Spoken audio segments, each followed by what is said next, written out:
መብዛሕትኦም ካብ ናይ ዓለምና ቢልዮነራትን ላዕሊ ህይወቶም መስመር ዝሰሓተን ብበዝሒ ገንዘብ ዝኾኑ ወሳኑን ኣብ ናይ ፊልምን ሙዚቃን ኢንዱስትሪ ዝርከቡ ፍሉጣት ሰባት እንትኾኑ ቅርሺ እንታይ ንግበሩ ኣብ ምባል ዝበፅሑ ቁፅሮም ዘይነዓቑ እዮም።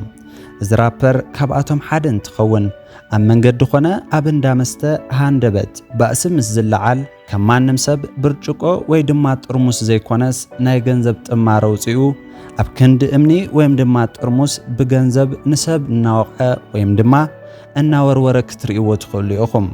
ዳንኤል ሄርናንዴዝ ወይ ድማ ብናይ መድረኽ ስሙ 69 ተባሂሉ ይጽዋዕ። ብዙሕ ግዜ ኣብ ማሕበራዊ ሚድያ ዝገነኑ ቪድዮታት ብምዝርጋሕ ህዝቢ ዓለም ይፈልጦ። ሕምብርቲ ኩባ ኣብ ዝኾነት ጎደናታት ሃቫና ብዙሕ ገንዘብ አውፅኡ ንኣድነቕቱን ትብትን ብዘርኢ ቪድዮ ማሕበራዊ ገጻት ዓለምና ተቆጻጺሩ ምንባሩ ዝዝከር እንትኸውን ከምዚ ኣብ ምስሊ ትርእይዎ ኣብ ዝኸዶም እንዳመስተታት ቅርሺ ሒዙ ብምኻድ ባእሲ ምስ ዝለዓል ንሰባት ብናይ ዶላር ጥማራት ይወቅዕን የንትዕን። ነዚ ምስ ሰማዕኹም ካባኹም ካብ ተመልከትና እውን ተኾነ ነዚ ሰብ ተዝረኽቦሞ ሰበብ ፈጢረን ተዝበኣሱ ትብሉ ከም ትህልው ኣይጠራጠርን።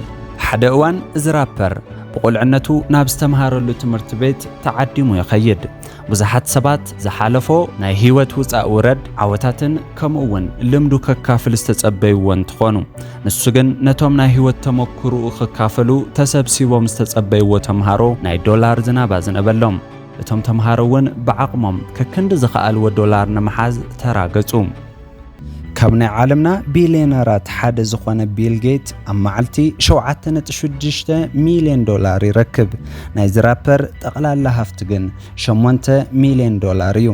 እዚ ማለት ናይ ቢል ጌት መዓልታዊ ሃፍቲ 69 ኣብ ዕድመ ልክዑ ጽዒሩ ምስ ዝረኽቦ ሃፍቲ ዳርጋ ማዕረ እዩ ማለት እዩ። ቢል ጌት ካብ ዘለዎ ጠቕላላ ሃፍቲ ኣነ ምስ ሞትኩ 99 ሚእታዊ ንገበርቲ ሰናይ ድርጅት ይውዓለለይ ዝበለ እንትኸውን እዚ ራፐር ግን ኣነ እንተሞይተ ብድሕረይ ዴንደራ ይብቆል ባህል እዩ። ንሕና እዚ ንምውቃስ ዘይኮነስ ናይ ዓለምና ኩነታት ንምግላጽ ኢና ተጠቒምናሉ።